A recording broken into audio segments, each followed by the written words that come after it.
Hello, Vaudalus. Welcome back. 2008. Tucker, you're here. It's also like pretty like campy. Like I think it's because Punk doing like a religious figure, it has to be inherently like tongue in cheek. So he's really fucking hamming it up, and so everything just comes off like it's so Saturday morning cartoons. Like, and I get that they are PG at that point, but this feels like where it's like really PG. Like Rey Mysterio comes out and is like, "Well, they're bald. Why aren't you bald?" And CM Punk's like, "No, this has nothing to do with my hair. What are you talking about?" And Ray's like, "Oh, that's exactly right. You think you're better than them." And he's like, "No, I'm not better than better than everybody, but I'm not better than everybody. You know what I mean?" I'm just like, oh my god, this is a little over the top. Fuck. I see. And Ultra Cane, that was fine. That was grounded. Yeah, no, that was a logical, grounded decision. Okay.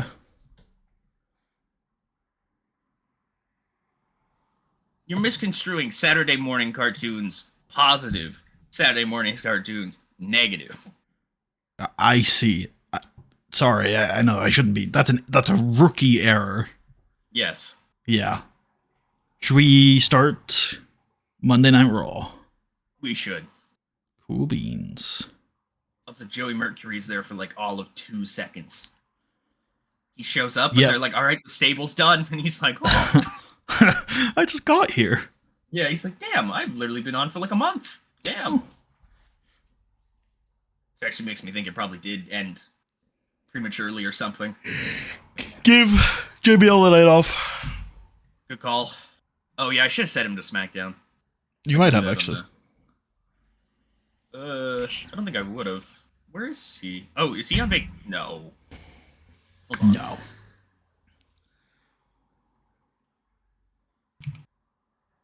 It's just well known. Pre-booking. Yeah, I think just JBL. Yeah, I think so. Cool. We are in Mesa, Arizona. Oh. I think, right? Yeah, we're after. Yeah? We're coming off SNME. Yep, Mesa, Arizona. I just don't remember booking us in for that location, but I was going to say, it's definitely not in the game. So. That's weird, because I thought this time around I specifically looked for places that were in the game. Yeah, I don't know. I guess we could do an arena, but I don't. Yeah, we probably shouldn't. No, let me, I mean, I believe you. You're probably looking at the screenshot, but let me see if I have an updated list here. Maybe this one just slipped through the cracks. No, yeah, it looks like you're right. Where do I have...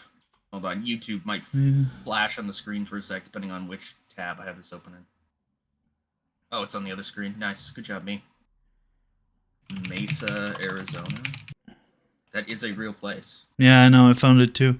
I guess I did intend to book it. My bad. I think rather than trying to like find it's like a suburb of Phoenix. Ooh. Probably not a suburb, but well, yeah, I guess so. Like Scottsdale is right there, and I would say that's kind of in the same. Arizona people might kill me. I don't know. Well, on Wikipedia it describes it as the third most populous city in Arizona after Phoenix and Tucson. So clearly, census-wise, it's not considered part of the Phoenix metropolitan area. Yeah, I just like hold on. I say that, and then I see it is the most populous city in the East Valley of the Phoenix metropolitan area. So in fact, it is in the Phoenix metropolitan area. I thought so. If I could get this like to load up, nice. Yeah, like this is what I was looking at there. And I was like, oh, this is clearly the Phoenix like area, I believe. And then these would be all the little, not the suburbs, so to speak, but the boroughs. Would that be it? I don't know. Fair enough. Phoenix? Nah, well, maybe, but first of all, I'm looking here. Tucson? We did Tucson recently, I remember that. Oh, okay. Okay. How big is the Nile Theater? Actually, that's a good point. We could just check in here. It's not in here. Easy So Nile. Okay. What about? Hold on here. What about the Mesa Amphitheater? no. Okay. What about the Hohokam Stadium? No. What about Fitch Park? No.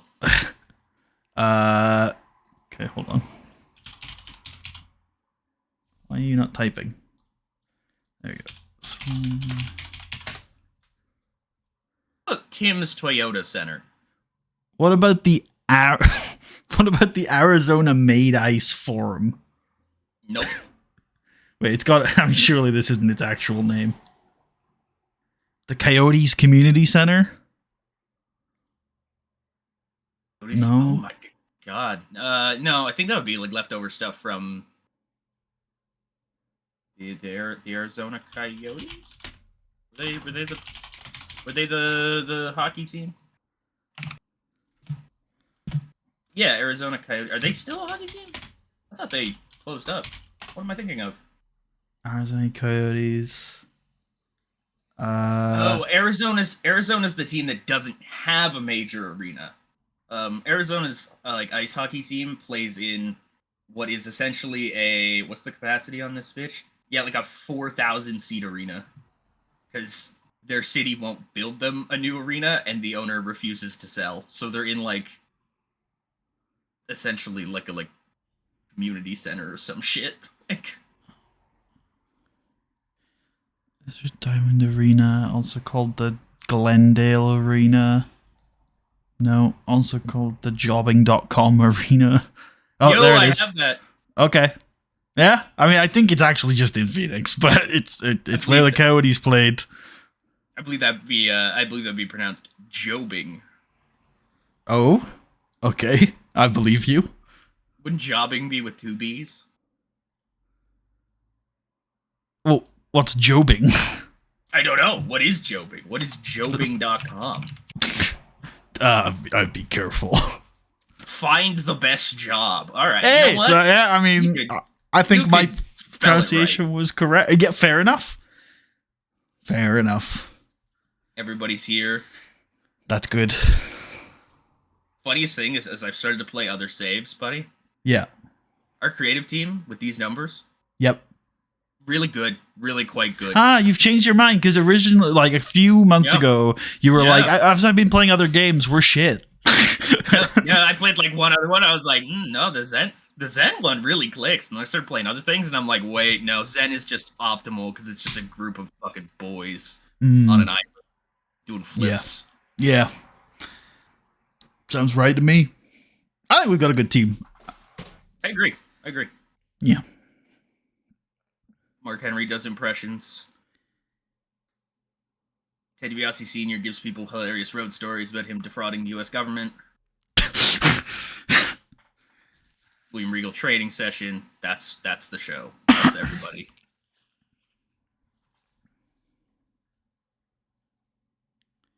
We want to just open form. No, now that I know it has a negative effect on the backstage, I think we'd be a bit more studious with it. For a player? What if we pulled a rib? That I like that idea. Do you have a rib in mind?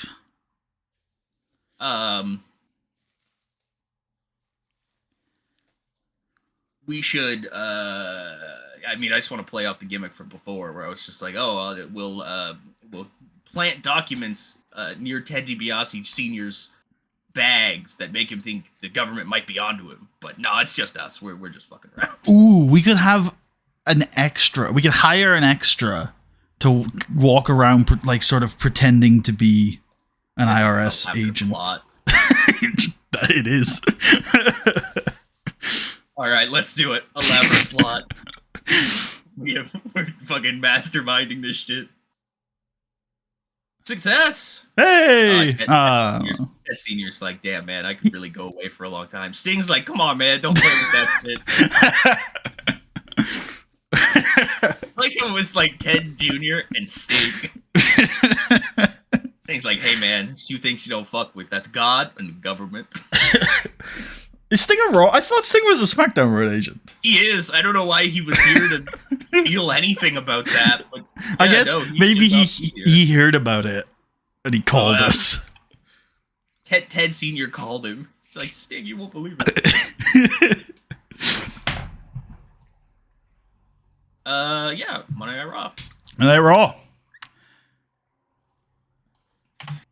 Wanna be loved. It's John Cena. Do, but maybe not for long. Oh no! Tonight's main event is a WWE title match. I said oh no, and then I'm like, oh wait, well, I don't know how I feel. A mixed bag. But speaking of champions, we're gonna kick things off with the United States champion, Ted DiBiase Jr. With his heterosexual life partner, Cody Rhodes. Of course. Background player. Yep. Ted DiBiase Jr. is going to come down to the ring. He's going to make a full entrance to start Monday nights. And he's going to get on the microphone. He's going to say, ladies and gentlemen, last week we bore witness to an absolutely fantastic main event where we all got to see what we've become used to seeing. Jeff Hardy putting it all on the line, giving it everything he's got, and coming up just short of winning the big one. See, I feel bad for Jeff. He has given everything this summer to become the United States champion, and try as he might, he has failed at every opportunity. See, now, I might feel bad for Jeff, but ultimately, it was inevitable.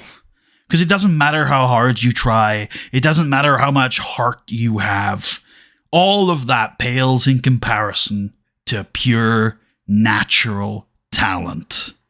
And at the end of the day, Jeff Hardy and anybody else like him is going to come up short when they're faced with a born superstar like me.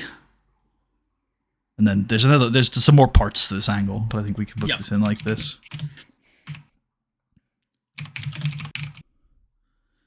Go 4 on this, I think.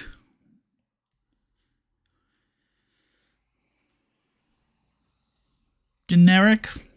Yeah, I guess so. Part 2. You can copy the parts because these guys are still going to be here. Teddy Long comes out and says, Ted Jr., I have to admit, ever since I've been here on Raw, you have been one of the fastest growing stars on this show. You are already at your tender age a United States champion and a former world tag team champion. Nobody can deny your rising talent.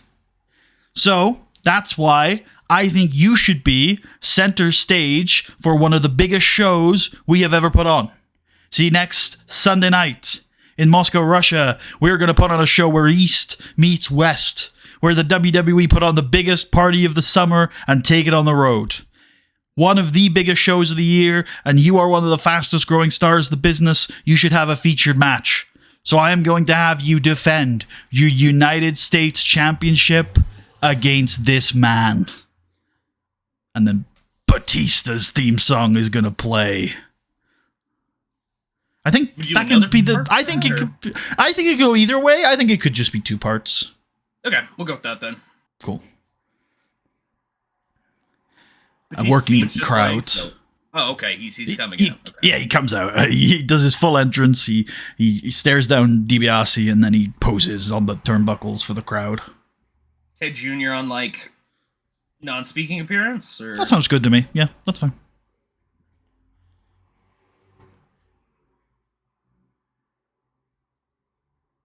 Really?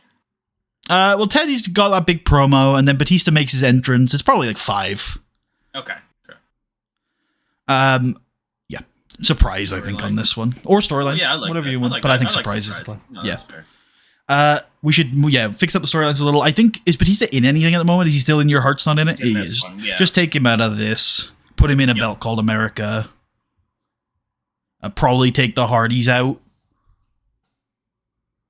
Yeah. Actually, why don't we make a new storyline? Because this one's a little cold anyway. Just end this. Sure, yeah. Maybe past versus present or something.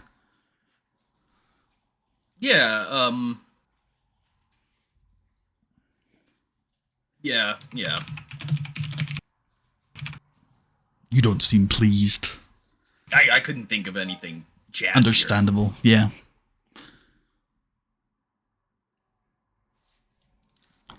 Cool. Ted DiBiase, major unreciprocated, regular unreciprocated. Batista, regular unreciprocated. Yep. Cool.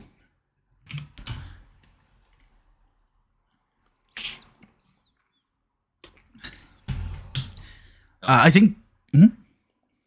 Oh yeah, that's so good.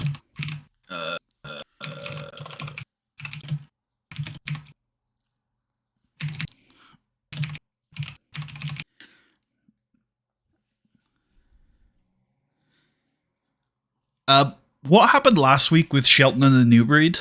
Was it just Shelton fighting Kenny? Yeah, okay.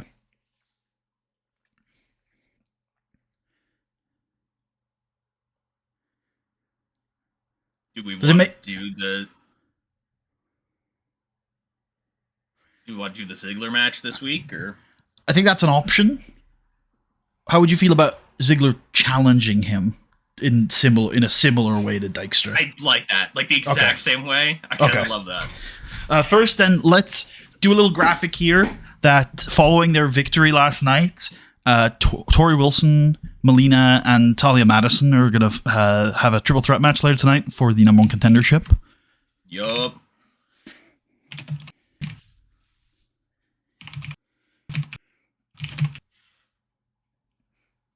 Just one. And then let's do the Shelton thing, where he maybe has an interview about his win last week, and then Dolph crashes it and challenges him. Yeah, I guess 2 parts on this, eh? Yeah, can do it like that. Yep, for sure. Get me, Weber. Are we doing anything with Kennedy and Weber later? Probably. So yeah, you're right. Give me Alicia then, I guess.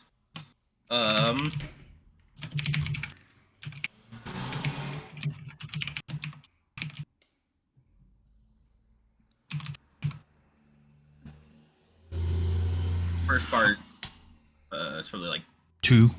Yeah, that's what I was thinking. I have an angle idea for Kennedy and Weber. What if Weber does interview someone later and Kennedy like crashes it to try and steal the interview spotlight? That's good. That's real good. On speaking appearance.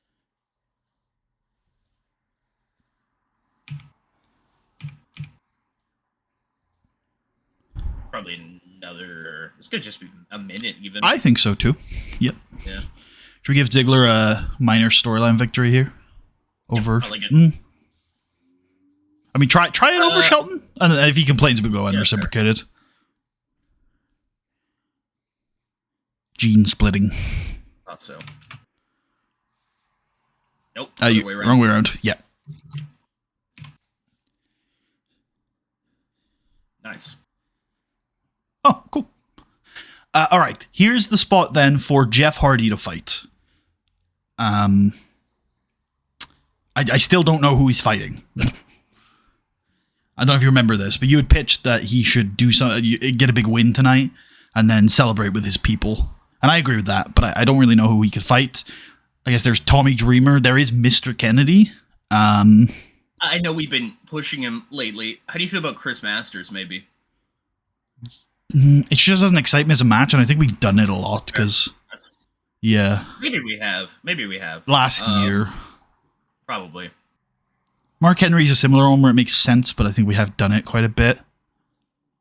Manu doesn't excite me. Umaga's okay. Yeah, Umaga came to mind. I would be okay with Umaga. My only other pitch might be Regal. I like Regal as well. I'll leave it up to you between those two, I guess. Ooh, tough. Yeah. I think I like the Umaga thing more viscerally as an image. Okay. I think it's a cool little one-off match we could do. that could turn into something fun. Yeah, no, I agree. Maybe 7. Yeah, that's probably about right for this. Umaga dominate. Yep. No open. Clean though. And continue the 3rd time's the charm storyline. Oh, we changed it, I guess. Yeah, I don't think Third Time's the Charm exists anymore. I think we. Is it Your Heart's Not in It? Yeah, it is. It's Your Heart's Not in It because Mutually Assured Destruction is the other main event storyline now, being Orton and Edge. Do we want Jeff in this now? No, I don't think so. I don't think there's any. I don't think it makes sense for him to be in it yet.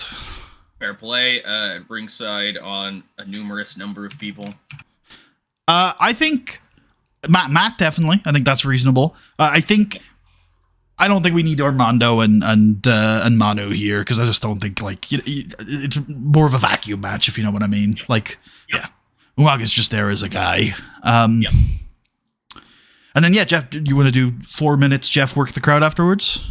Yeah, man. Go be with what does he do? People. What does he do? Sell the angle. Yeah, he climbs up on the barricade. He goes out into the crowd. He lets the people mob him.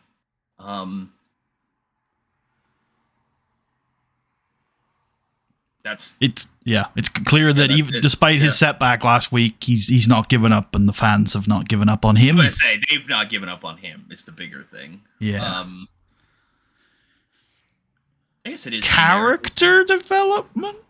I would go with that, maybe. Yeah, that might be a good call. Perfect.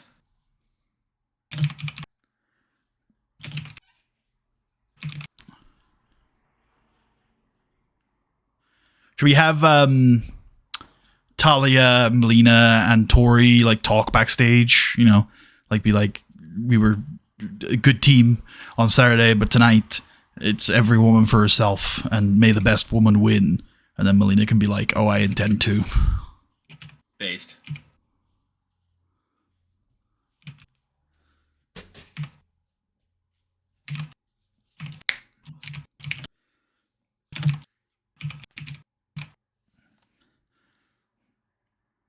Deal? Yep. Did we have anything else pre-booked except for that WWE title match? I seem to remember a tag team match maybe being... Yeah, there we go. Cool. That's good thing we didn't use Regal. Perfect. Indeed. Or Henry. I never would have pitched Henry for that, I don't think. Fair enough. I think I mentioned it, but briefly. I guess we should put a graphic up for our main event.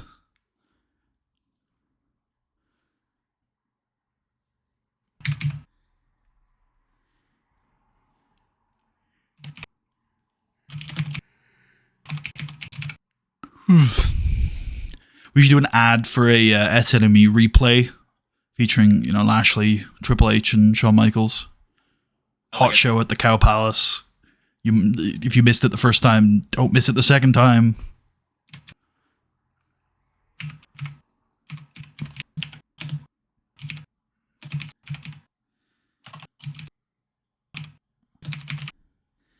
What do you mean available now? I don't really know I don't know either, honestly. You think I'm too young for that to register in my brain as ad? What would it be? Yeah, I guess so. It'll be at this time or whatever. Yeah. Exactly. Okay, let's do our tag team match. That's so funny. I'm just like, oh yeah, I'm literally too young. Must be a VOD, yeah. Yeah, exactly. I was like, oh, you've probably gone the website or something to see it. Actually, what I was thinking was I don't know, you would be able to do it through a cable box or something, I was thinking. So yeah, that was still, I think, pretty burgeoning in 2008, the idea of TiVo and recording telly. Yeah.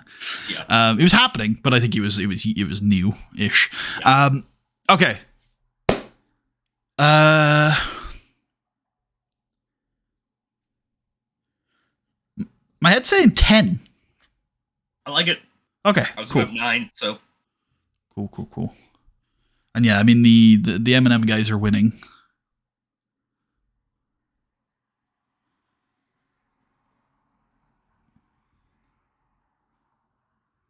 Based. Cool.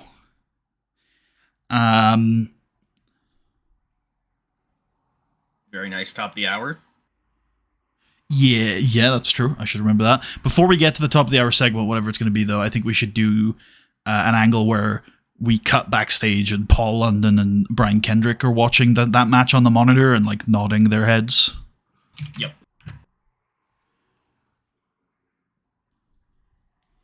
So either working the crowd or non-speaking appearance. Let me jump over to this. Yeah. We're going to do the Miz. Off screen. So there's off screen. Yep. Yeah.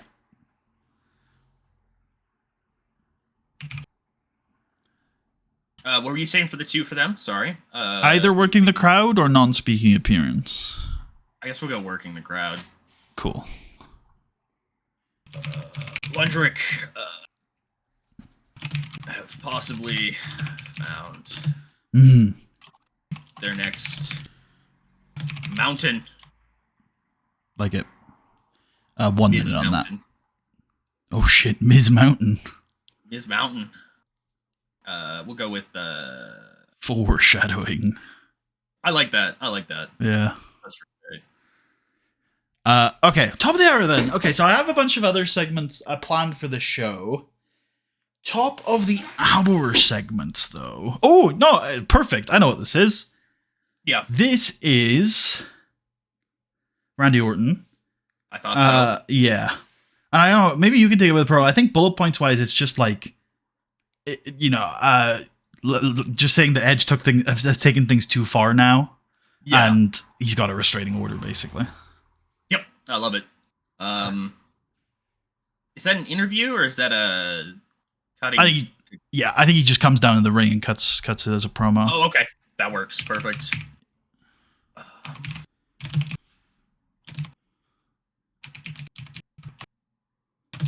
I wonder actually if we fast track this and we do it all here. Like Orton comes down with a police escort, cuts the promo, and then Edge appears.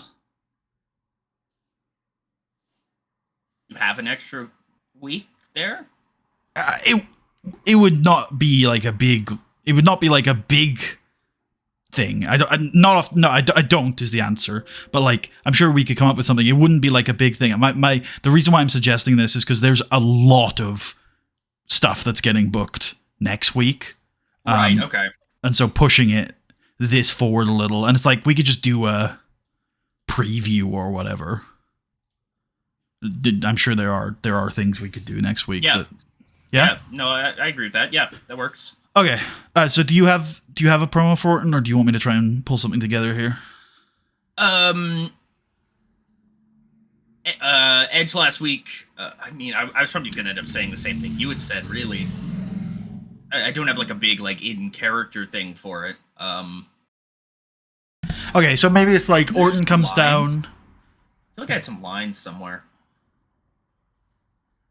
I think Orton comes. Made it sound like I'm doing coke off camera. You're not. Maybe Orton comes down and he says, Edge. Yeah.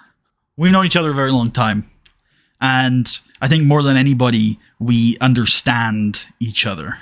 And so over the last few years, when we've gone to some dark places, a lot of people on the outside looking in think that we're depraved, think that we're monsters, but we both understand that in order to be successful in a business full of sharks, sometimes you have to have thick skin and a steely disposition. And you know what? Despite the fact that we haven't always gotten along and we've been in some long wars, I've always respected that about you. That you were willing to do whatever it takes to reach your objectives. Sometimes things would get a little personal, but you'd settle your issues.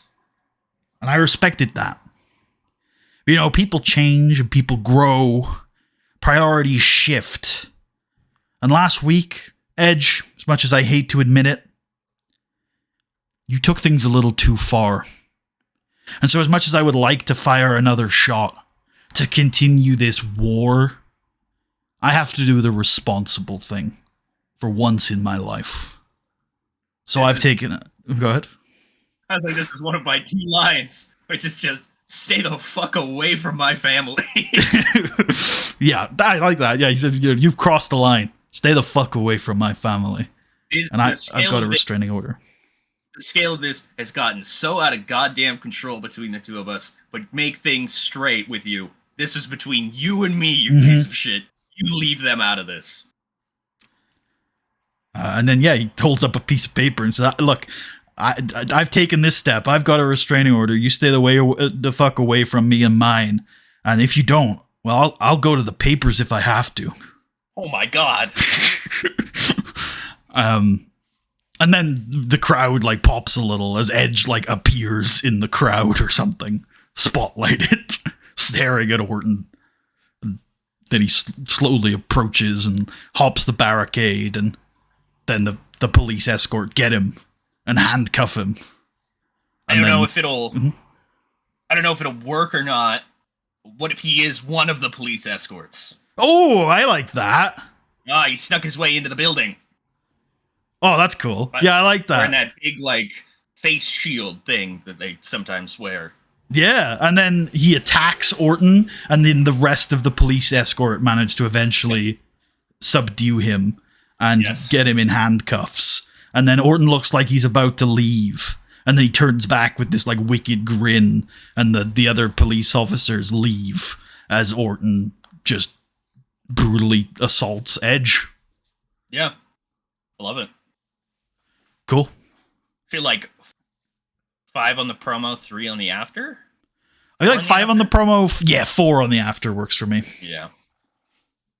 Okay, we'll go storyline development on this. It's the restraining order, and we're gonna add a copy of that. Maybe actually, this is 3 parts. Maybe this is. You're right. There is a moment where it's flipped here. Yeah. Yeah. So this I would say is 2 minutes, and then 4 minutes on the last part. Surprise. Yeah. Yep. So you said 2 minutes on this part? Yep, and then 4 minutes on the second part. Yeah. Third part, but yeah. The second part of the fighting. Fair. Yeah, that was what was going through my head. 4 on this, I think. 4, yeah. Yeah, and then like you said, it's just flipped. Attacker, perfect. This I would say is serious. Yep. Yeah. I think it's just interviews, guys. I think it's an Orton major success over Edge here. Agree. Yeah. We could do some stuff where we like put them both in, but I think just if you take the angle as a whole, it's an Orton major success. And actually, I've thought about the way we could pace this is that we don't book the match this week. Next week, Teddy says, you know what, fuck this unsanctioned match. So that'll be our angle for next week, is Teddy saying Randy Orton and Edge are not here tonight. I've sent them to a gulag in Russia. Shit, we should have done a gulag match, man. That would have been so based. Okay. Based is probably the wrong word. Triple threat. I think it might be the exact word. Oh, fair enough. Okay, so as I said before, I think we've got 2 ways of doing this, and I'm sort of down for either. One is that we just end this in a double pinfall or like a pinfall submission kind of thing. You know the deal. Classic triple threat, 2 people win thing. Or somebody wins this outright, and then the other one does something next week to get added to the match. Right, because my initial thing had been Tori had gotten the win at the pay-per-view, and so that was going to be her argument. And I think she did. Like that as much. No, I think we were okay with that. Our problem was that you ended up being like, you had involved Victoria somehow. I don't really remember how, but I think you had thought Victoria was going to be the 3rd woman in this match. Yes, and when I explained that it wasn't, you didn't like your idea as much. Yes, because I think in my head, Tori was going to be either the 4th, or it was going to be, in my head, Beth, Victoria, Tori. Right. So let's just blank that old idea. Tori did win at the pay-per-view. That's information to have. But like now, let's just start fresh. Like, which of those 2 directions do you want to go with this? Probably the double pinfall if we can manage it. Yeah, I think so. They're women. I think I've got an image in my head of them just both pinning Talia. I'm like, what if I'm trying to think who's more desperate here. Actually, it's Melina's move. What if Melina does like the sunset flip thing that she does? And then Tori covers like with the cover. I know what you mean. like, Yeah, so he doesn't have to, yeah. and Tori's like down, but she like drapes her arm over She basically just drapes herself over Talia, and the ref counts it, and we're all like, "Oh, what the fuck?" Yep. Okay, cool. And then I have an afters angle for this that I think will sell the match well. How long is this? 5. Fair. I was thinking 6, so that's good. How in theory do we do this? I think we just pick one and we say in our heads it's a double pinfall. Cool.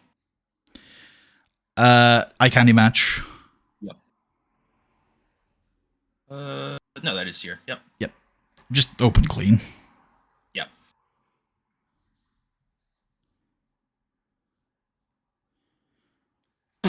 I kind of expected this. She is really over. Go ahead and win then. Okay. I would still throw a protect and a keep strong on Melina because she's also literally winning. Yeah, that's true. That's a good call. Yeah. Okay, after the match, Tori and Melina will bicker about who won and who should be the number 1 contender. So maybe go working the crowd. And then Beth Phoenix appears on the ramp and says, "Fuck it, I'll fight you both."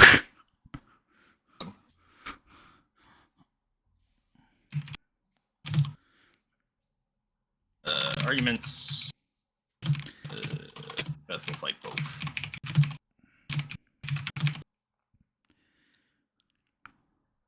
Three. Major Beth. Storyline? Yeah, I think so. Yeah. Major Beth Phoenix unreciprocated. I think character. Could be. Could be. I don't know if we've seen a ton of it is this one. I would probably go with the storyline. I know what you're saying, like, because there is character development in the angle, but I think if you take like the purpose of the angle, it's the storyline developing. Yeah, that's fair. That's fair. Okay. Backstage, Batista runs into Charlie Haas. I don't I have an idea for how this goes, but I'm definitely open to restructuring this if you have ideas. But the way I've ended up formulating this in my head is that they bump into each other and Charlie just says, "Hey, good luck next Sunday." And Batista says, "Thanks, good luck tonight." But there's something, there's something there. They're not just fully earnest about the way they're saying it. Yeah, yeah. I'm also open for other versions of this angle. Yeah, I wonder if like Charlie could be like, because he knows Ted. Yeah. Something along the lines of like, that boy ain't right. Good luck with that. And then Batista could respond with, "Yeah, and you're fighting the fucking goat. Good luck with that." Yep. Like that. I don't know, just a little bit more to accentuate the fact that they're being facetious. No, yeah, sounds good to me. 2, 3? 2, I think.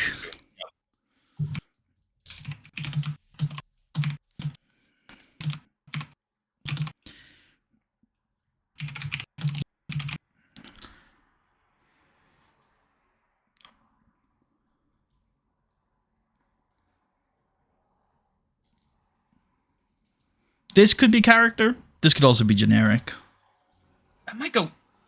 I think I go generic then, ultimately. Because my thing was maybe tease somehow, but no. I don't think so. Can I take a look at the analysis? I want to see who the interview target could be. Chris Masters is a pretty decent idea. Yeah. Joey Mercury's also there, but I think, if we're going to choose one to be on screen, I think we're probably going to pick Masters. Let's do Masters. Yeah, I would agree. And then Kenny can fight him next week. That sounds fun. Because we don't like explicitly book it, but it's like implied that Masters got annoyed that this happened. Because before Amy Weber can even really finish her question, Mr. Kennedy's gonna show up and rip the microphone and start cutting a promo, and Amy Weber will tell the camera to leave him, which it does. Feed. Yeah. Cut feed. You're done. Go back to Jim. The ring. It is Jim. Yeah. Well, sorry about that, folks. Okay, Well, so we've got a big like, main event for you. It's like a minute. I think this is a one-part angle. I don't think there is enough to make the interview part. Because Amy doesn't even ask the question. Okay, so maybe cameo on him. Yeah. I would still say interviewer is fine, or we could do character development.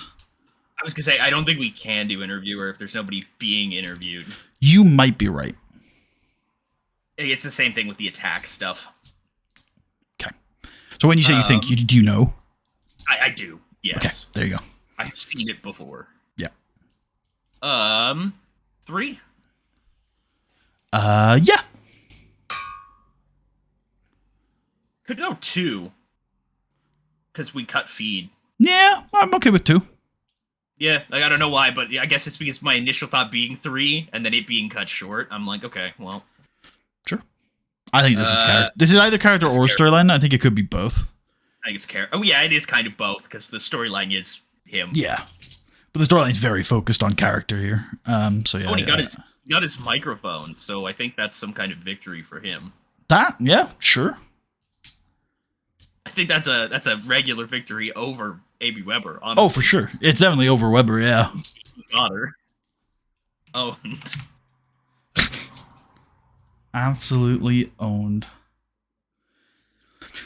Okay, we're in the build to the main here. We could just go right into the main, but is there anything else we want to do on this show? Let me take a look at my notes here. Yep, we've done that. Having a look at the analysis here. I don't see anyone that absolutely needs to be on screen. Done the women, we've done the US. We've done the world tag stuff. Yeah, okay. Let's book some pre-match angle stuff. So probably just John Cena and Charlie Haas. Maybe 2 parts entrances. Yep. Stugs. I think in theory I want to do that through.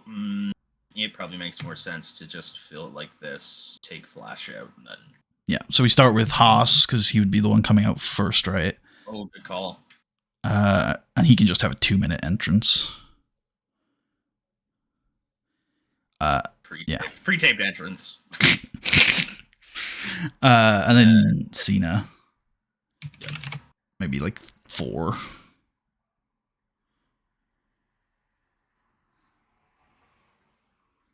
And then main event.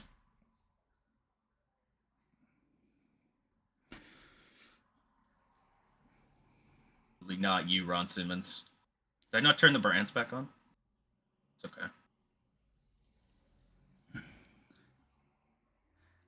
Okay. Yeah. So this match, I had ideas for this match.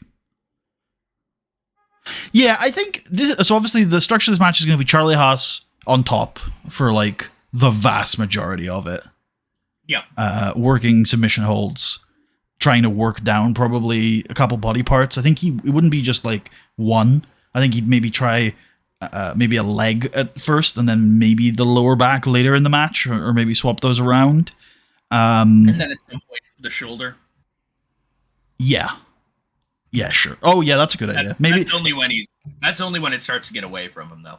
Maybe replace the leg with the shoulder now. It starts with the lower back and then moves on to the shoulder and gets really vicious with that. That sounds like a good idea.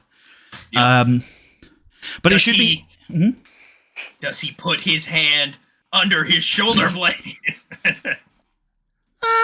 Yeah, sure. I love that. It's so frivolous. Just okay, whatever. Yeah. Sounds good. I got it in, folks. Interspersed throughout, we should I think in various points throughout the match, we should have a brief respite from the usual structure, and have it sort of flip into Charlie Haas putting together a sequence of moves, in a way to rise the crowd. Because I think even though he's gonna work most of the match like a heel, as he gets like close to winning, the crowd will be behind him, I think. Yes, I believe so. So I think it's basically going to be like a 3-act match, and each of the act structures are Charlie works over John, and then maybe John has a comeback, but then it turns into a Charlie comeback that builds to a near fall for Charlie. Fire and the first gets fire. Yeah. And the first two acts are going to be big near falls for Charlie. Big suplex moves. Maybe like a T-bone. Did Shelton do a T-bone suplex? Yes. Yeah, okay, I thought so. I was hoping I wasn't confusing him with someone else. We do references to some of Shelton's moves, because Shelton's a former world champion. References maybe to, the DMLS stuff. It was like Charlie doing a backdrop as well. Yep. Yeah, I like that. I just like that move for him. Very base suplexy. And Charlie's going to come really, really close on both of those near falls. And then I think the end stretch of the match is, again, I think I like this, that the final act is Charlie going for that shoulder. And just devolving into like, what do I need to do to put this man away? And then eventually, I think it is just going to be a Cena caught him moment, where in some sort of sequence, Cena just grabs him up for the attitude adjustment and just gets him with it and gets out of there with the belt. Yeah, you fight the GOAT. You can't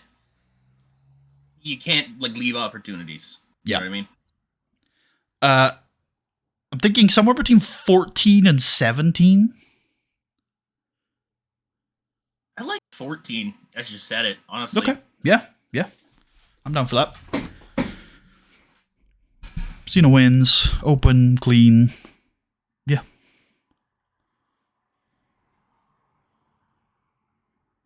And I think that's Raw. I would agree. Cool.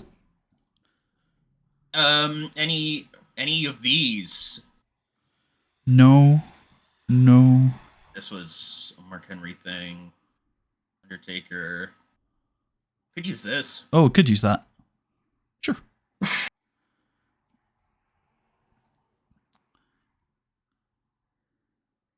This one. Is the Orton one a finish? Yeah, it is. Okay. It is.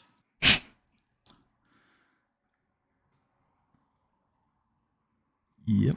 Use that next week. Yep. Nothing there. Based. Sorry, Umaga. Unfortunate. It's gone. Yeah. All right. Oh, we could do. Oh yeah. Dark match stuff, maybe. Sure. Yeah. Women, maybe. So, like, let's go Mickie James versus Katie Lee. Yep. On the pre-show. 5 minutes.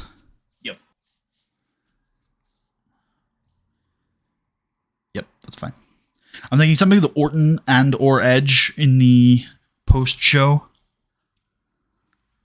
Edge might, like... Probably I know tag, right? Possibly. I think Edge might be fairly...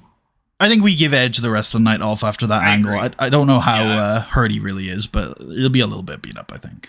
Yeah, I was going to pitch for probably just Orton. What about Orton versus somebody? Like Orton versus... Honestly, what about Orton versus Kennedy? Just sounds fun. I dig it. Yeah, cool. That sounds fun. Rivals That's from last year. Yeah. Okay. 11. Yep, that's Orton kind of wins. where I immediately too. Damn. Almost like we've been doing this for like 3 years. Yeah, and then we had another long series before that. Yeah, it's almost like we're kind of locked in time-wise on that type of thing. Yeah, that's true. Cool. Perfect. Let's do it. Let's do it. This is all good? Yeah, okay. Sure. It would be yellow if not. It is yellow. Oh, I mean, like the start show button would be. Yes, yeah. It would be. All right, pre-show. As I said, Mickey DT is based. True. Brian Hot and rising. Right on, gang. We booked that in for SummerSlam. We can. I'm going to close my window real quick. I'll be right back. Yeah, good. United States Championship on the line. Yes, indeedy. Triple threat later. Pog. Pog. We book this in for next week. Holy shit, this is Dolph Ziggler cutting a promo. 79. United States Championship on the line. Triple threat later. Pog. Pog. Holy shit, this is Dolph Ziggler cutting a promo. 79. All right, pre-show.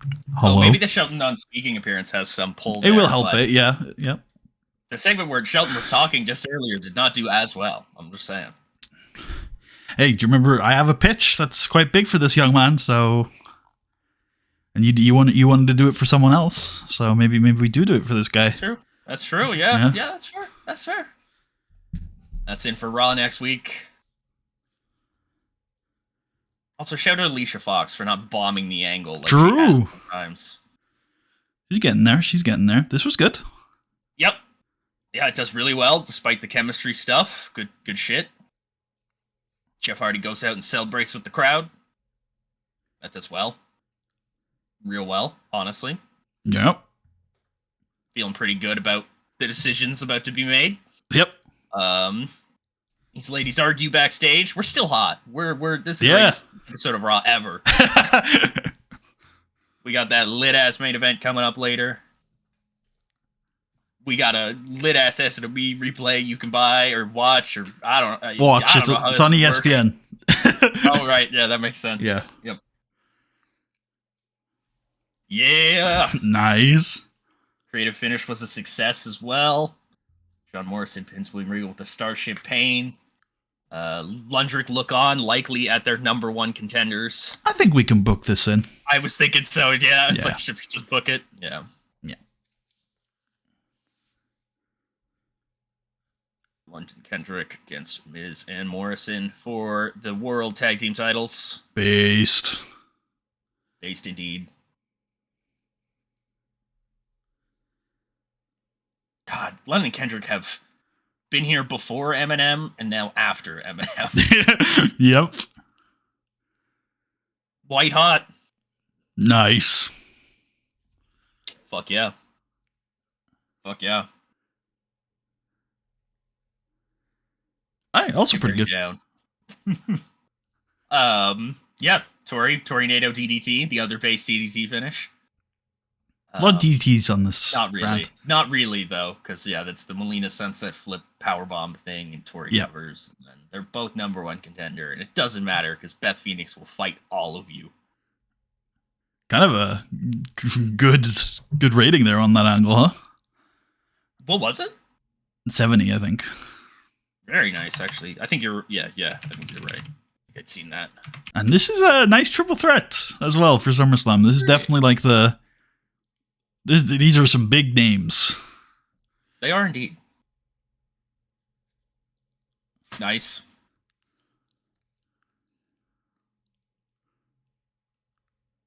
Okay. We can book this in as well for next week so we don't forget. Oh, Mr. Kendi, Amy Weber. Gotcha. Play my way. I was just thinking, I finally, it's weird. I finally got, a vibe of this where I was like, oh, Amy Weber's a Lois Lane character. I'm like, I wonder if I can look at comic stuff later and pull something out of that. Okay, yeah, I'll be interested to see that. Okay, yeah, the entrances get us real hot. Let's do it. Let's do it indeed. Charlie Haas, WWE title match, John Cena. I am expectant. Come on, boys. Okay.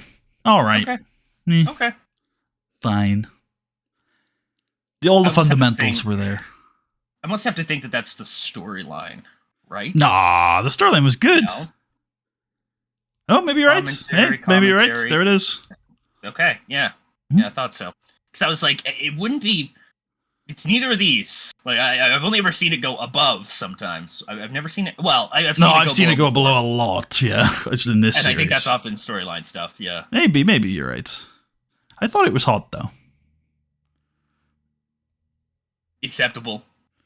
Yeah, I mean, this one is just crowd rating. Holy shit! Yeah, I mean, look who's in the match. I love it. I love it. There's Monday Night Raw. Hell yeah, good show, good episode. I agree. 1.3 million from another mill for the pocket. Why is this guy good? It's Paul Travell. Oh yes, of course. Paul Travel. One of my favorite Pauls. The family. A member of the family. Oh. With Scott Parker. That's the name of a football player. Well, there you go. Yep. Playing for Fulham on the weekend? Teaming with Paul in the week? Dusty says cut What? Beth Phoenix. Dusty. That's base. It's not. It's very cringe. Just to come to us about the women's champion, you should just cut her. Just gone. I'm gonna grab a drink here real quick while we sim over. Yep. Just 1 second here. Fuck, he's not back. He lied to me. He absolutely fucking lied to me.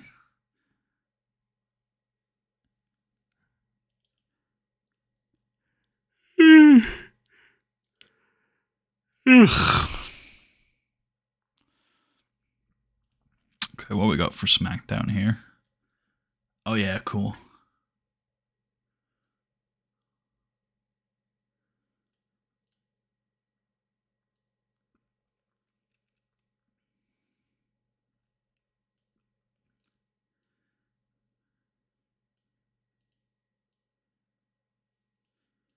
Yep, that's good.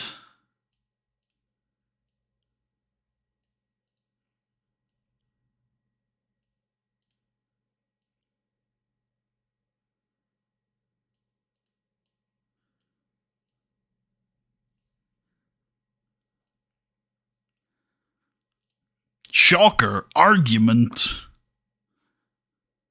Oh no. Oh, a big shock argument. What happened? I don't know, bro. I have no idea. Booker T. Oh god. Oh god. Quick competition look real quick. Yeah, they're ass. Checking the real competition. They put on a pretty solid showing. I'm a little nervous. Same. DevFed. Hey, they did the thing. Good The for thing. them. Let's do SmackDown. Brett DiBiase minutes. Yeah. Okay, Bobo's a regular wrestler now. That's cool. Who's this? Oh, that's the guy who comes in with Tensai. Oh my. Uh-huh. Holy. All right. Nobody, right? Nobody's off tonight. Yeah. So. Let me pull this back up over here. Hopefully I didn't fuck this one up. Seattle. That sounds like a place that'll exist in the game. Likely, but I've been shocked before. What's that one state that just like doesn't exist? It's North Dakota, I think. Yeah, the Dakotas just don't exist. No, I think South Dakota has some locations, but yeah. That's so funny. Alright, we were in Seattle, Washington. Got everybody together. We got our numbers back up. Yep. We're rebuilding. Nat did her training thing. Aw. Good. Happy Jack. Yep. And I know whenever I look at his Twitter account, I get a little laugh, so sounds good to me. This is Kevin Nash fucking with Justin Roberts, and Justin Roberts just doesn't realize it yet, unfortunately. That is unfortunate. I feel like we should play a minor practical joke on Justin Roberts. I love it. Yep. Well, you said what? Practical joke. I think you said minor practical joke, buddy. What does that mean? That's not a real thing. I didn't realize there was a practical joke option. Okay. I did nothing. Well, that was a waste of whoopee cushion money. Literally. Big Bobo intro. Yep. Hell will be calling your name.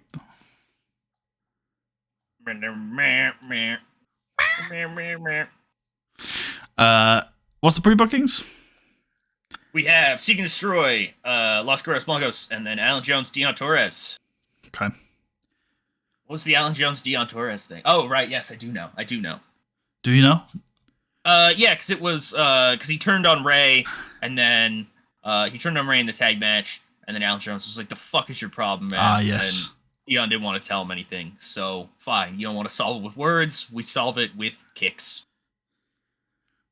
I have an alternative match for those two.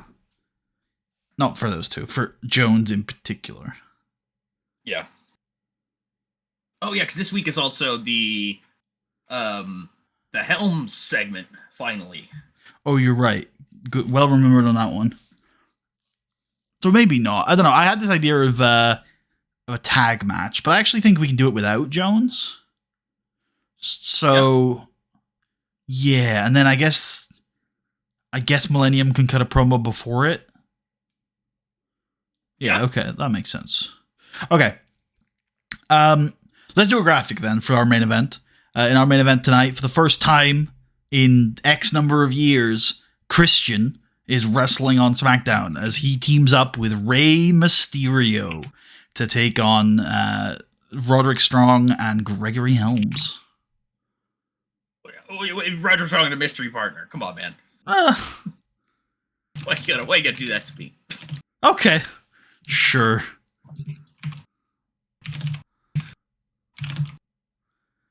And Mysteria. Like, I understand that it's not actually a surprise, but come on. Well, I mean, just because they're teaming together doesn't mean, whatever it is that you're going to talk about. It's not like Christian and Rey Mysterio are in a stable. For that. Okay, I can see the argument for that. Yeah. That was where my brain was at. I was okay. So I was okay to go the mystery partner route. My only concern was I don't think it's meant to be some fun reveal. You know what I mean? No, yeah. And I don't think it's really a big shock either. It's just like, oh fuck yeah, okay, they've grown. Yeah, he's officially in the fold. Okay, we're gonna kick things off though with Bobby Lashley, who on Saturday night retained his World Heavyweight Championship against both members of DX. And that's exactly what Bobby Lashley is going to say. That, for years he's worked his way up. He's put in the hard yards. And finally he's reached the mountaintop and become the World Heavyweight Champion. But more than that now, he's beaten Chavo Guerrero. He's beaten Triple H. He's beaten Shawn Michaels. His dreams are coming true as he stands as one of the most successful men in all of sports entertainment. And then JBL's music hits.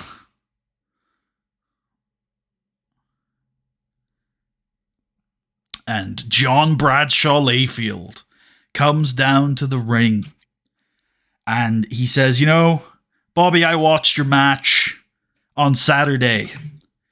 And I have to say, I don't know why you were out here bragging about it.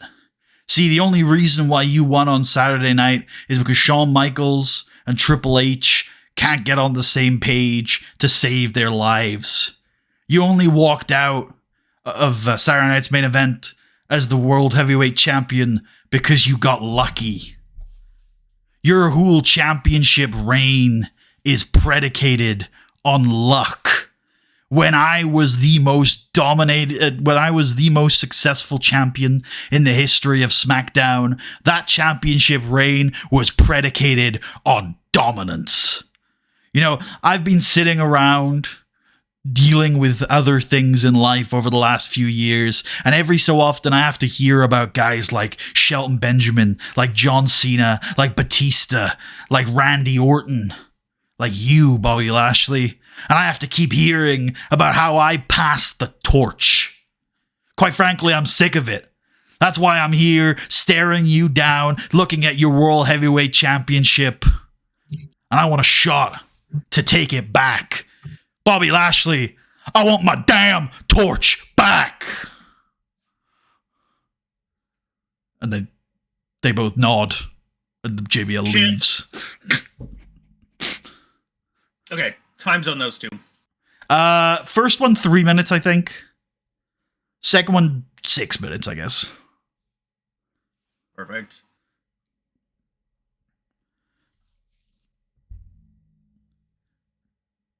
Yeah, I'm gonna do this. Yeah, I think you're right. I'm like, dude just shows back up and is like, I'm in the world title picture. That's pretty based. Yep. Cool. Let's wrestle after we come back from commercial break. You want to do the tag, or you want to do something else, or the junior thing because it's not the main? Juniors, you're such a weeb. Oh, I am. Yes, the juniors. Awesome. I don't mind actually. I could see either of these matches. So I'll leave it up to you if you have an opinion. I feel like we open with just seek and destroy, thrashing some white boys. I'm down for that. Just fuck them up. Like 5 minutes. Could go less if you want. I think it's less than 5. 3 sounds good. I think 3's good. Yep.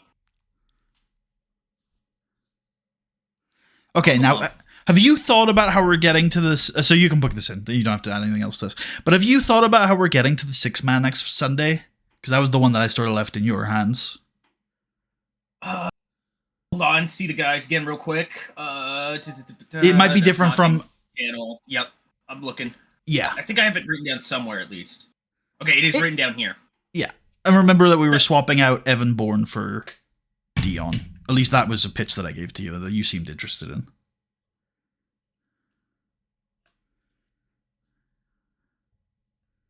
Fuck, I wish we could format this differently. What do you want to change? In my head, we do this Helms strong segment. We get the vibes of, oh fuck, they've grown again. Then Alan fights Dion, and that doesn't get a finish because Ray will come out in the middle of that and be like, okay, you two, listen, Alan, I respect you, trying to step up for me and stuff like that. Dion, I have no clue why the fuck you did what you did on the weekend, but I need you. I need both of you because there's a big threat brewing. Like they're getting more guys. They've added another world-class guy to their group. If we are ever going to beat them, we need to be on the same page. We can do that. We can do that. The main event will be... We will keep these 2 matches that we've booked. Yeah, and we can keep... on this. Yeah, sure. Just so I don't confuse myself. We'll keep the 2 matches that we've booked, and we'll do it in the order that you want to do it, and we will main event with Chavo Guerrero versus Shawn Michaels. Holy fuck. Yep, yeah. Okay. And that'll just be like, these 2 men are in and around the main event. Let's see who's going to win and get a heads up. I like it, and that keeps us building in a right direction anyways there. I agree. love it. Speaking of that sort of angle, I think Kevin Nash is going to be wandering backstage, looking smug and content. And Chavo Guerrero is going to come find him and say, hey man, what have you done for me lately? And then Kevin Nash is like, you know what? You're right. Tonight, main event, Shawn Michaels, go beat him.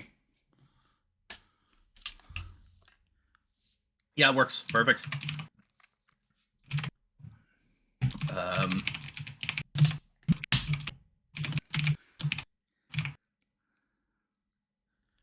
Two. Yep, sounds good. Perfect. Hype. Oh, sure. Yep. Shoot the shit. Go crazy. Enemy replay ad. Yep.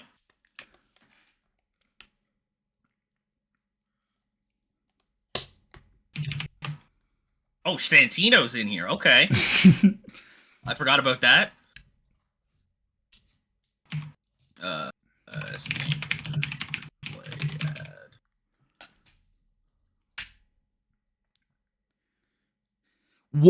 I'm glad we saw Santina there, because that's one of the storylines that I don't have notes for because it's not building to SummerSlam. Was it last week that Renee gave out a Taz? I believe so. Okay. Yes. What's next? I feel like they should be kind of separated now. Like Renee is sort of like done with those 2. Not in a way that like they're not going to interact, but just like they are not on the same team anymore. I figured if I may have never written this down anywhere. Son of a fucking bitch. I guess I never did. I swear I had more pieces to this because it started to come together in my brain. I was like, yeah, oh my I God, remember we had a chat about these guys and you had some ideas. I was like, I really like this. I'm like, I think Renee Renee Kozlov was the end game in my head. Okay. Or no, it was partially that like Team World idea could also possibly fold into that. That could even be the close. I don't know. But kind of makes more sense to be. Yeah. Okay. Yeah. Yeah. A lot of this had to predicate on. Oh, JBL's got his vocabulary into your head. I see. Yeah, maybe. Have you seen that promo, by the way, that I'm ripping on there? Because it's really good. I'll send it to you. Let me think here then. I think a lot of the funner, the more fun. Yeah, the bigger things that I had in my mind were well, I think Santino and Renee should feud here. Okay, I like that. I think Renee is done with Taz. He thinks he's negatively impacted his career. And Santino really likes Taz. Yeah. Maybe there's also an element of maybe Renee wants to get Santino away from Taz. Because he thinks that Taz is going to ruin Santino's career as well. Yeah. Yeah, that's definitely the response to maybe this week an interview where Santino's essentially like, he betrayed us? No. Yeah, really... like don't be hating it on my dad is essentially the vibe. Just leave my dad alone. Ooh, what if it's a promo where it's a joint promo with Taz and Santino where they don't reference Renee at all, but they're basically like, you know, we're better than ever and we're stronger together. And I like it. Yeah. I like it. I think this is an interview, at least in my head. Survive if we let you. That's all. What's the first part of that line again? Because I had it, but I've forgotten it now. Is it win if you dare? No, it's beat me if you can. Beat me if you can, survive if I let you. Yeah, okay, cool.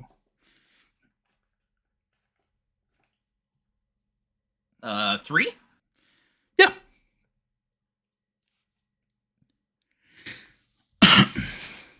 Character development. Because I think this is the first time we're seeing Santino be yep. Like super not super loyal, but because he had told Renee the whole time, just chill out and wait for Taz. But I think now it's like, oh, he's more than he's willing to stand up for it, essentially. I guess he's the main Taz guy now, so I think that will embolden him. Well, that's what Santino thinks. That's fair. I just want to check. I don't think. Say again, sorry. I was going to say that could mean two things. It does. I just want to check in and make sure you know that like the relationship between Taz and Kozlov is over. Oh, I did not know that. That's cool. Yeah. He introduced him and then sort of lost control of him immediately. And when Taz, yeah, and also he brought him here to be a rival for his boys, right? Mainly, yeah. And like I feel like, even though this wasn't said explicitly, when Kozlov started shitting on America last week, Taz was like, I don't fuck with that. He's like, I don't put that one. Oh, yeah. Pretty good. Okay. Let's do your Millennium angle now. Yep. I don't know why it's just clicked into my head, but I feel like the theme song for Millennium at this point should just be Turn the Page. The vibe we're going for. I don't get the reference. Like I know the song, but I don't get there's an old Progress generic heels stable that came out to that. That's awesome. And after they signed Heels stable. That's great. Yeah, after they signed the WWE deal, that song was so connected to that heel stable that Jim asked the crowd to sing it for them, even because they couldn't play it anymore. Right, yeah. Yeah. And they sang it very badly. Yeah, they would have. Yep. Okay.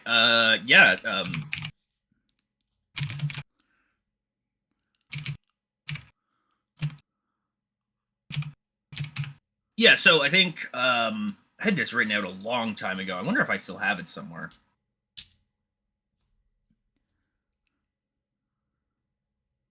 small men. No, there's nothing in there. Okay. So essentially, the way I had this planned out in my head was Gregory Helms was essentially yeah, okay, right, yeah, because I haven't done this promo actually. I'm thinking I had done this one already. I'd not. Gregory Helms comes out and he says that how great it is for Millennium to have the greatest cruiserweight of all time in their ranks, the greatest cruiserweight champion of all time in their ranks, and he is obviously referring to Roderick Strong. You can't beat him, join him, right? Yeah. Yeah.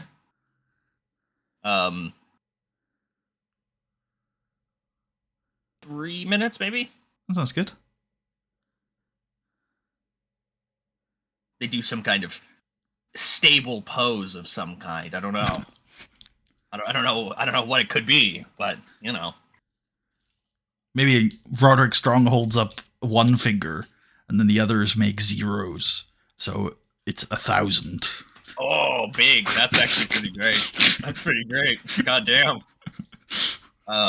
Yeah, we'll go character development on that. If we do that though, if the stable ever goes down to 3, we have to call them Century.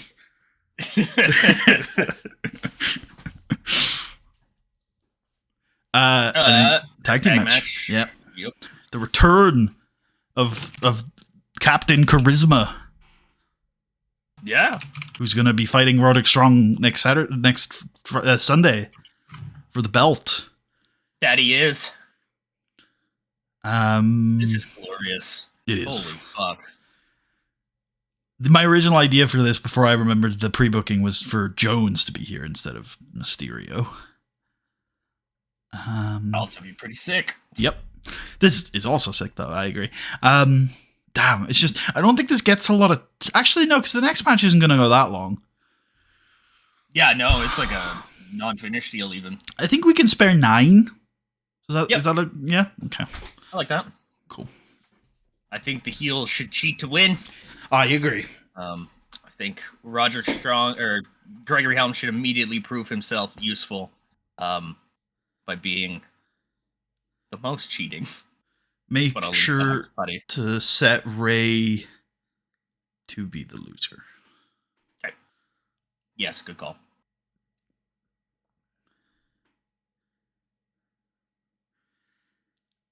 Cool. And then... Actually, hold on. Yep. I might be able to get a based stable thing in there. Give me... Who was that spot? Oh, that was Kaz. I was like, yep. who was that at any point? Can I get it? I can. Let's go. Let's go. Okay. What are we at here? 36. We've done Santino and Taz. We don't need to necessarily have Renee say anything this week. Yeah, I was thinking essentially for that, like next week, Renee can just say like I have been in those shoes before, Santino. I have spoken those words before. I have felt that feeling before, and it is a lie. He is lying to you.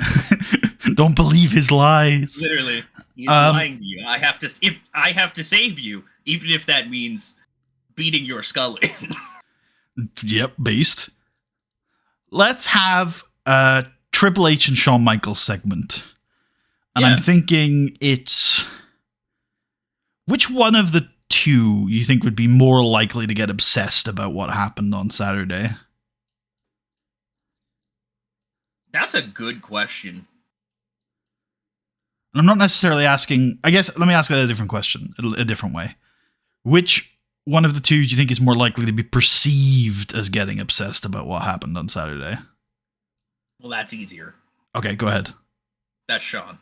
Okay, then Triple H is going to go to Shawn and try and play damage control. He's going to be like, hey, Shawn, look, I know things got a little messy on Saturday. I just want you to know that, there are no hard feelings, and we're still good, right? Shawn's like, yeah, of course we're still good, Hunter. We've been through more trials and tribulations than this. If you think that just because you cost me the World Heavyweight Championship last Saturday, that I was gonna blow up about it, then don't worry about it. Hey, I've got a big match against Chavo Guerrero later. Will you, be in my corner in case he tries anything funny? I was like, of course, Sean. I'm just glad that you didn't freak out about this or anything. 5, I think. Yeah, that works. It is our main. Let them ad-lib it. Yeah. I think this is character development more than story. Fair. I did tell you to let them ad-lib it. Are they in a storyline? Is it with Lashley? Yes, they are in here. I want to make them their own storyline for now. Yep. Yeah. I like it. Cedary chewers. I'm trying to think of another way to say that. Chew your food. What about oh man, this will be. I'll never be able to remember what this one is if I go for this, but Degeneration Renaissance.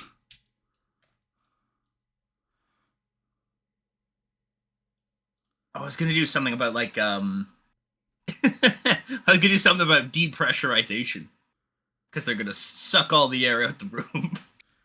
Let's get ready to suck it. Let's get ready to suck it. That's it. That's the one.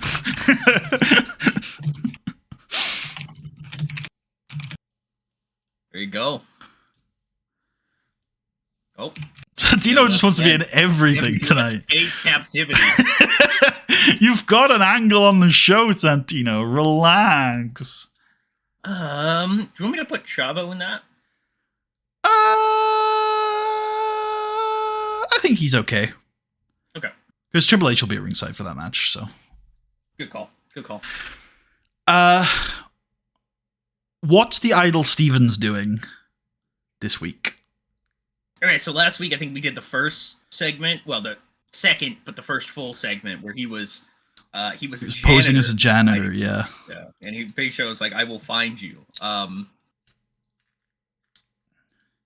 think this week we should center the angle on Big Show looking for him. Yeah. Yep. Which likely means Big Show's probably gonna like knockout punch some random employee and then be like, "Oh, fuck, you're not Chavo, or you're not Idol Stevens." I like it. Fuck, you're not Chavo. Like, what? I like it. Big Show comic relief. Yep. I think Kevin Nash should appear on the scene, whistling. He's like, Show, good to see you. I've actually been thinking about clocking off early tonight and heading home. Show's like, cool. Okay. Thanks, man.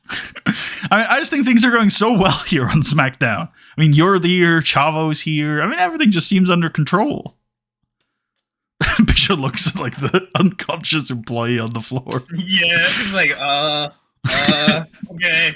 Yeah, boss. I can handle boss. Things here. Big Show was like. Big Show's standing between Nash and the body, splayed out behind him. But, Big Show's standing vertically, so Nash can just see him behind him, but he doesn't. Yep. Or more accurately, Nash does not care what the Big Show does. Yeah, that's it. Okay. 2? Yeah, I like that.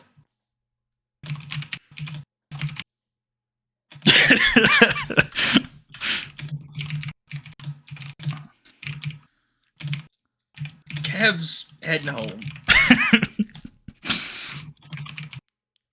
Weather's gonna be bad. It's the middle of August. Weather's gonna be real bad, so I gotta get out of here. He's got a dinner reservation. I think this is clearly comedy. Yeah, oh yeah, for sure. Alright, but you know what isn't comedy? Yeah, Gringo still be a ball. He's going down to talk, Tucker. Okay. He's coming down to insult all of your weak American martial arts again. And he's going to talk about how Sambo God, Sambo God, how weak the American spirit is, and how weak the you capitalist pigs are, gorging on your consumerism and your McDonald's. I love it. And then out comes Doug Basham, the Bashman, who I guess this is probably a 2-part angle. Yep, fair.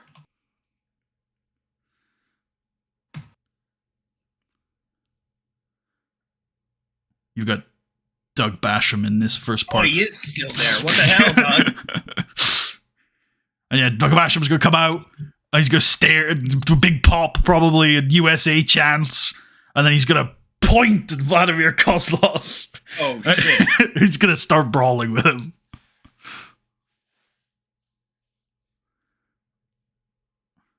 And then Vladimir like immediately gets out of the ring, and then Basham is like, "Bring it!" and he like does the finger thing where he's like, "Come get some," and Vladimir wags his finger and shakes his head.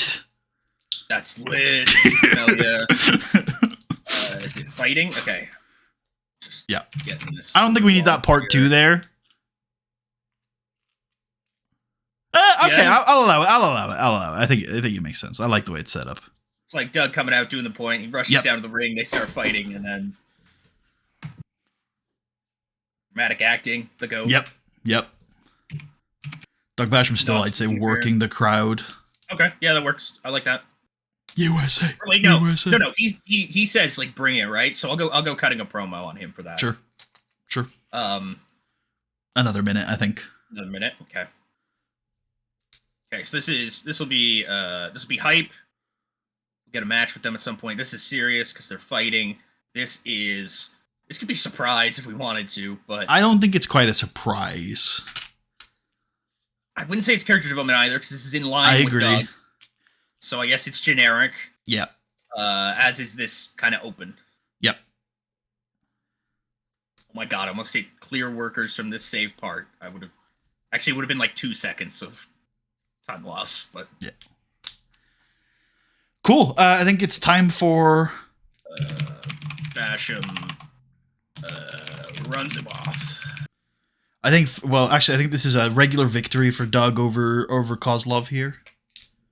And we're going to have to fix the storylines for that to make sense. It's definitely behind the curtain. Yep.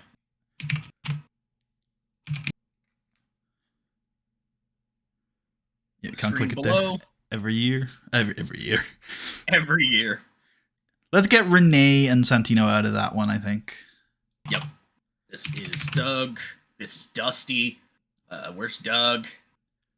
Doug is here. We can end that.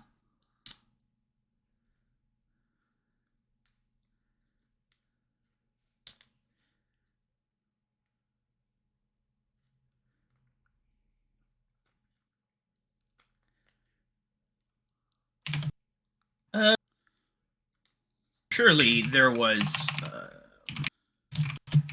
Hold on, we're doing some. Yep. Brief history. Entente détente. What does détente mean? Isn't it like a break? Détente. The easing of hostility or strained relations, especially between countries. That's easing, though. Yeah, that's fair. Trying to find. It does rhyme, though. It does. And it's an easing of the relationship.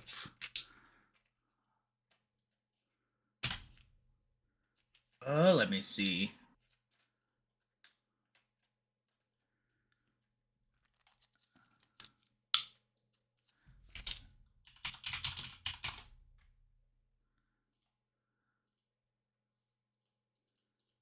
I was trying to find if there was any kind of like, I don't know, some kind of like official document that had ended the Triple Entente, but I can't find anything on it. Entente compliquée. Yeah, send that to me, I guess. I'll do that one.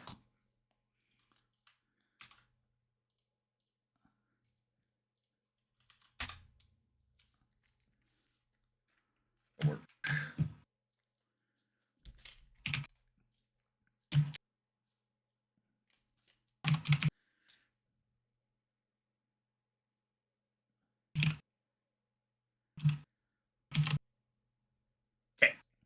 Cool.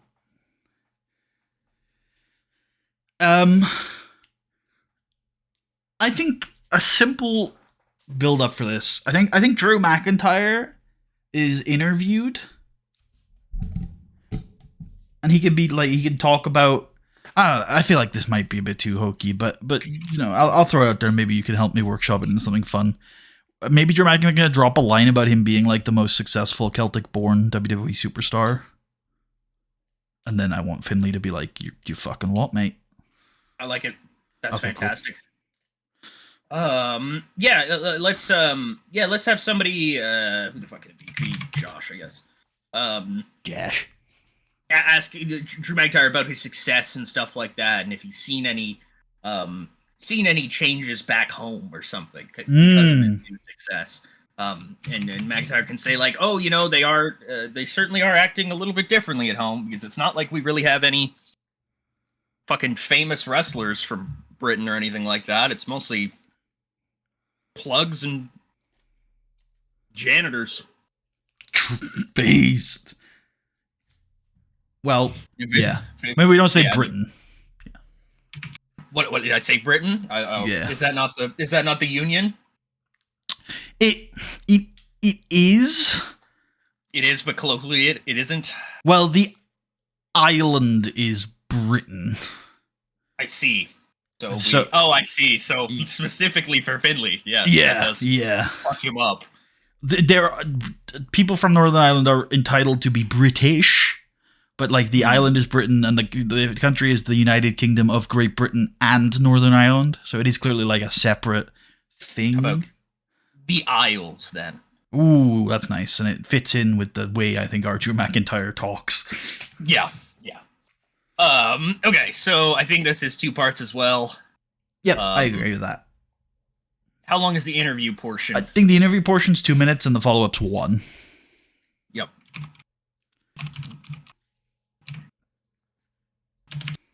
I think this feud we can drag out a little bit. We'll do like Finlay versus Robbie and Finlay versus Rory, and then we'll do the title match. This will be a little bit of character development because we don't hear so much from Drew. And then this will be we're gonna have Drew McIntyre to. It's a non-speaking appearance. Yeah, I think so. The other guys are background players. Finlay's just yelling at him. Yep. Switch Josh to a cameo. And Finlay just comes in and just starts fucking yelling. Yep. We're not even. This isn't even a work. He just does this. This is just how he is. Another 2 minutes on that, maybe. I think 1 minute on this. Okay. I'm gonna add Finlay. Oh, there isn't actually a storyline anymore. I thought about it a little. Oh yeah, actually, you can just add Drew to this. Yeah, that makes sense. Yeah. Okay. Yeah.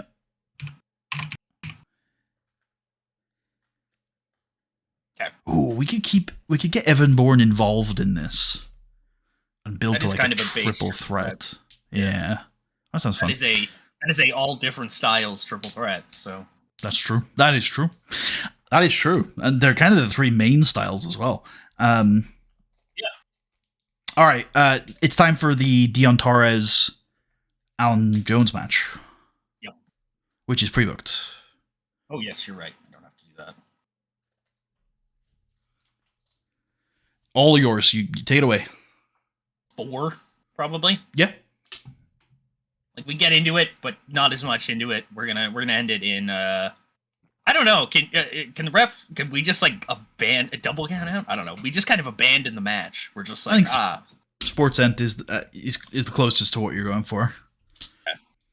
Okay. Rey Mysterio interference. I guess so, right? Yeah, I was Yeah. thinking that as well. I was like, that's kind of weird, but yep. Okay. I love the way it's worded. And then, yeah, Ray grabs the mic and he's like, okay, I've seen it firsthand. I need all hands on deck if we're ever going to fucking remove that title from Roderick Strong. Yep. And from the other two. Yeah, that's true. The tag belts as well. So I need you two to stop fighting. Alan, I appreciate what you're trying to do. Dion, I have no clue what you're trying to do, but, you know, I need all the help I can get, so. I like it. And we could book in the match after this angle, I think. Ray is building an army. SmackDown home army, let's go. Let's go. How many was that? Sorry, I think you said. I didn't. No, I don't think I said the time. We can book. I think we can book the match after this angle. Oh, I see. Yep. Like he's already in the ring. Either 3 or 2. Probably 2. Yeah, sure. Okay. Storyline development.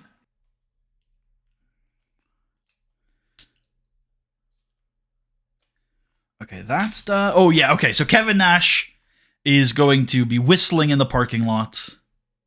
Oh no! Yes, you know what this is. His car has arrived. He's ready to go home, and then he says, "Take me to. We're gonna stop by my house before I've got dinner tonight. Could you take me back to the house?" And then slowly but surely, the front window rolls down, and who turns around but the Undertaker? And he says, "Buckle up, Kevin." Oh yeah, I always get them confused. And Kevin goes, "Ah!" And we cut. That's awesome. 4, I think. I think dramatic acting on The Undertaker and Kevin Nash. I like it. That works. There we go.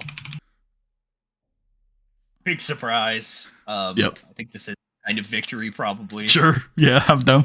This might be major, honestly. He's in your car, bruh. He's in your car.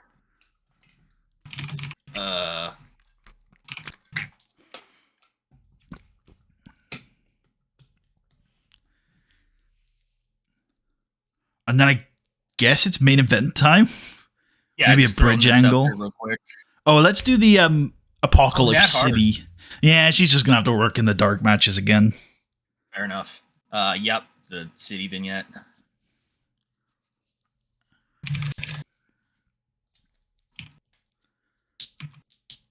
Fire!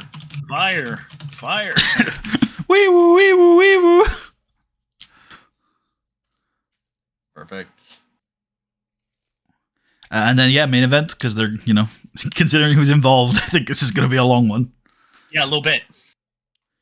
It is just a mostly inconsequential TV match, though, so I feel like I could bargain Sean down to an even 21. Thoughts? Probably, yeah. I like that. That's what we can convince him to do. I think Chavo should just win clean with no shenanigans involved. Yeah. Slow build it. Triple H at ringside. Yeah, I think that's just the match. Go out there, have fun. No, Sean's like, I'm not having fun. You can give him a protect. And if he complains, still not having fun. You can give him a keep strong. I don't want to do this at all. Sean! I reject the match. Son of a bitch. Okay. Take the keep strong off. And then, yeah, I mean, I'm not prepared to let Sean win. What can you do? How happy is Sean right now? I think he's extremely happy, right? Yeah. So. Yeah. Yeah. I think we actually have a character idea to send on him afterwards too. Yeah. Yes, we do. So if we're ready for we're ready to combat. Yeah. Pre-show, post-show? Yeah, let's throw Nat fighting somebody. Tiffany. Sure. Yeah.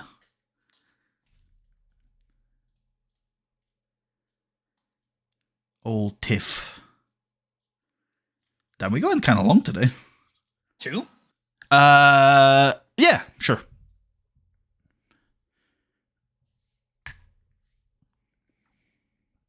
Okay. Anything post-show? Sure, let's do Kozlov and Morella versus Jack Swagger and Doug Basham. A little non-canon, but you know, it's there's something there. It also tests out your little team world thing that you may or may not end up doing. Oh yeah. 6. And let's have Doug Basham beat Santino, I think.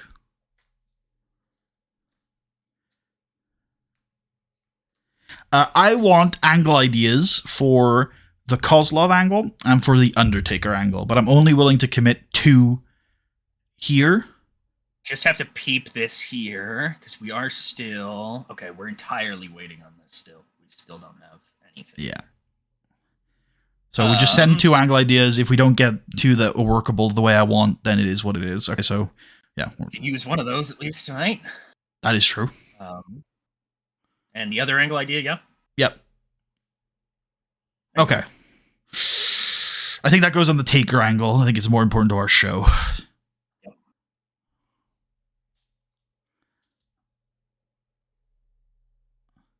And then, yeah, feel free to send the Triple H one on this.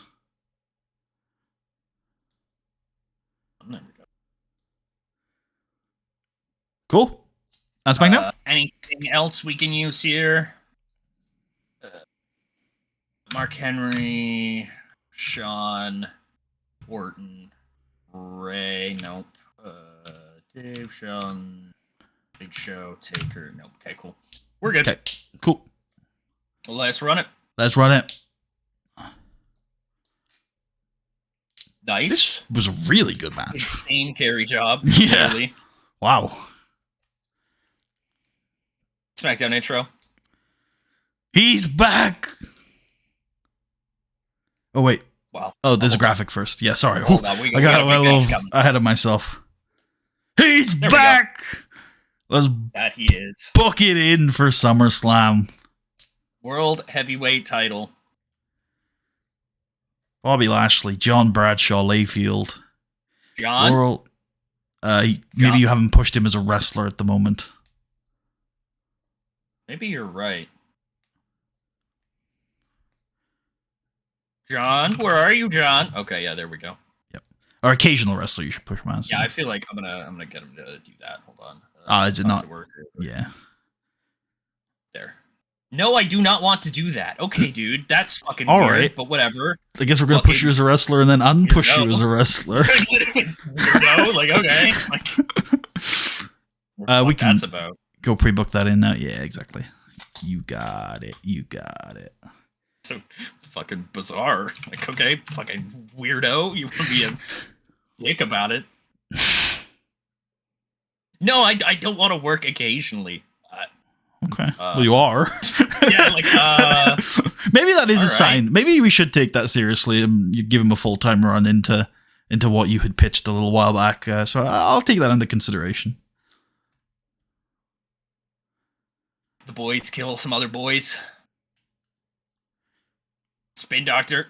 Oh, I was like, why is Spooky Lights getting advanced? And I remembered it's because they're both in it. The boys. Unfortunate. Nice. Nice. Yep, that's the replay. Yep. This was good. Santino and Taz. Santino and Taz. Taz. Fair. Yeah, Greg Helms is officially in Millennium, and they look fucking great. Hell yeah. Hell yeah. Yeah, this does quite well.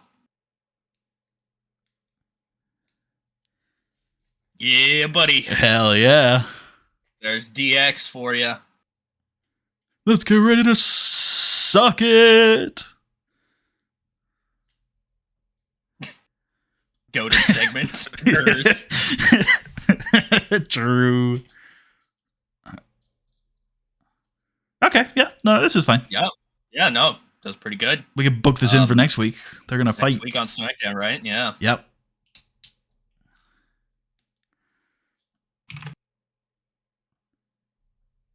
The main event, maybe. Maybe.